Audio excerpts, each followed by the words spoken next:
Hi, today we will discuss the most awaited standards on audit SA 315. Before I move into the depthness of the standards, I would like to discuss certain basic concepts for understand the standards in more clear manner. We are the auditors. For an example, a company called A Limited, whose profit 4 crores rupees, and we are giving an assurance. Various peoples who are depending on the financial statement, somebody would have purchased lot of shares. After certain years, it comes to know that the profit has been manipulated. Actually, there was a loss of 4 crore rupees.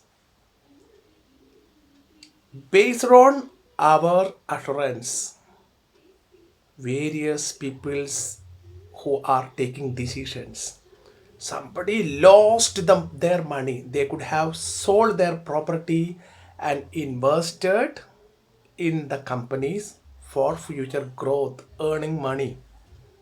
They will be affected. So this is the risky areas as far as auditors is concerned. How these things has happened? It is the fraudulent way, misleading stated, misunderstood by the various users. They are taking decisions based on our assurance.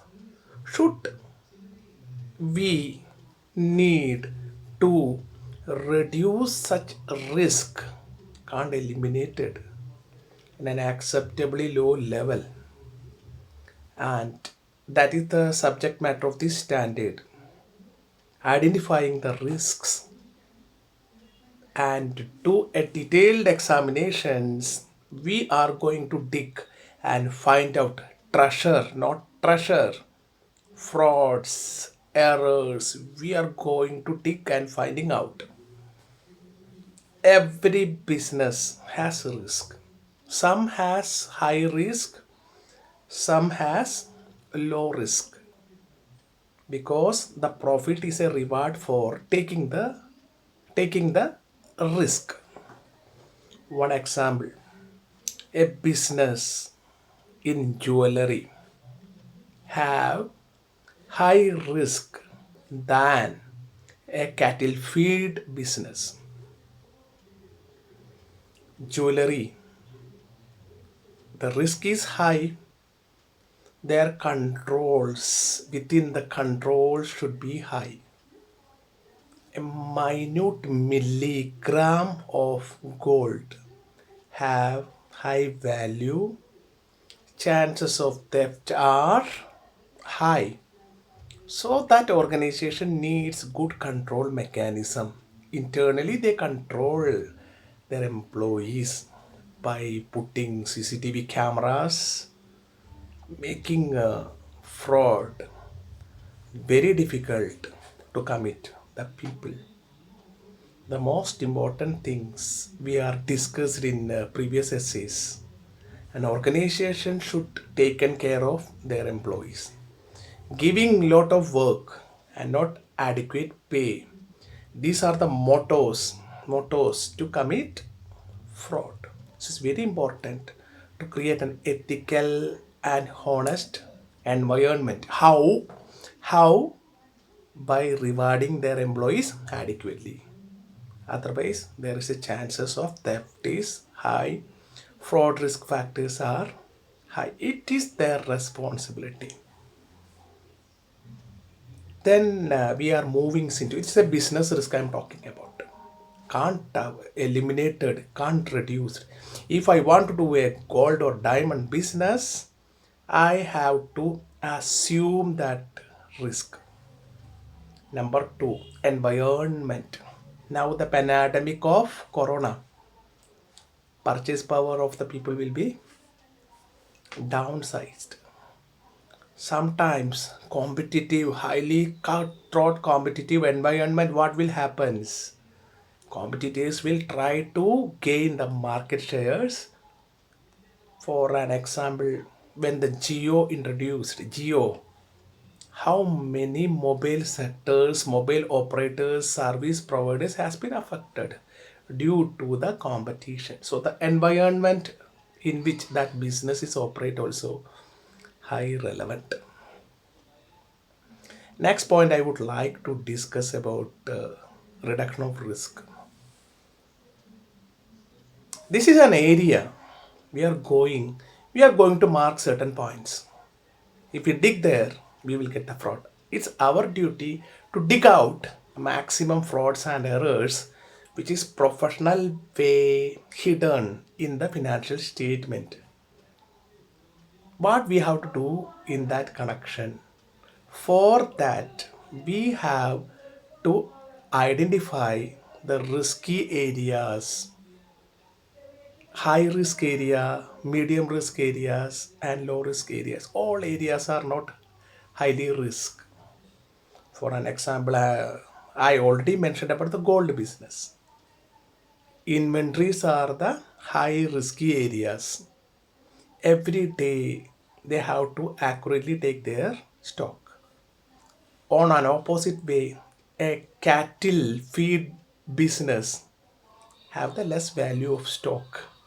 They need not give that much of importance for their stocks.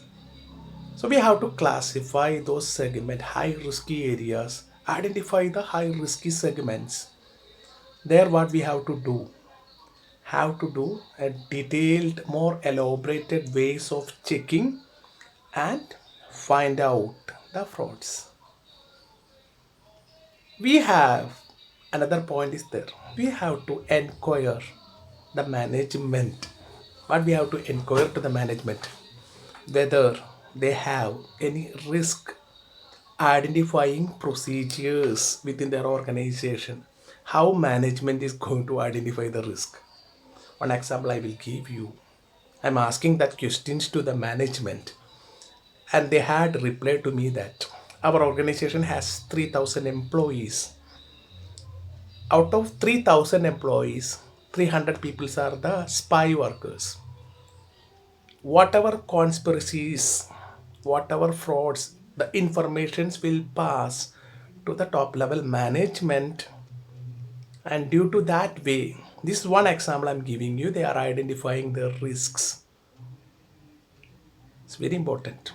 If the business pertains to the high risky segments, their control should be strong.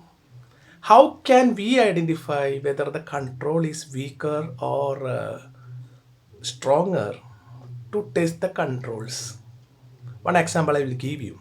Before the Prime Minister of India going to visit a particular place, they will do a mock drills. Whether any terrorist comes and attacks, to defend that, whether there is any loopholes in their control mechanism, because they should not target to our Prime Minister. So they will test their controls. Conway cars, you may be seen many cars comes before and after the Prime Minister's car. If anything, mock drills, terrorists may think that it's a real things. Mock drills. Through that, any deficiency, any loopholes in the control mechanisms can be identified. The same way, because the riskier business, if the control is weaker, we should be alert, more alert. We have to do more intensive tests in such organization. If we are neglecting that, there will hidden the frauds. So the control checking is also very important. So risk of material misstatement is a combination of business risk, environmental risk, and the control risks. Control is very important. Internal control is very important. So our audit procedures, our audit work is purely based on identifying the risk. Once we identified which areas are more risk prone, doing exhaustive test on those areas, digging out the frauds, reporting that frauds to all the users of financial statements through our audit report in truly and fairly. Thereby, they will be protected their interest. There is nothing fraud in later point of time if you're doing this kind of exercise. This is specific areas. The standards mentioned about the areas which needs to do the exhaustive checking based on the risk elements. It's a risk for us, no?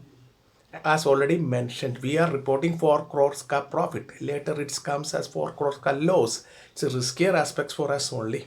To reduce our risk, we need to identify and assess risk of material misstatements. Thank you for watching this small video to understand the concept. Don't forget to see the links of these comments for the notes of these videos. Please subscribe my YouTube channel and encouraging the classes for future to do more things. Have a nice and wonderful days ahead.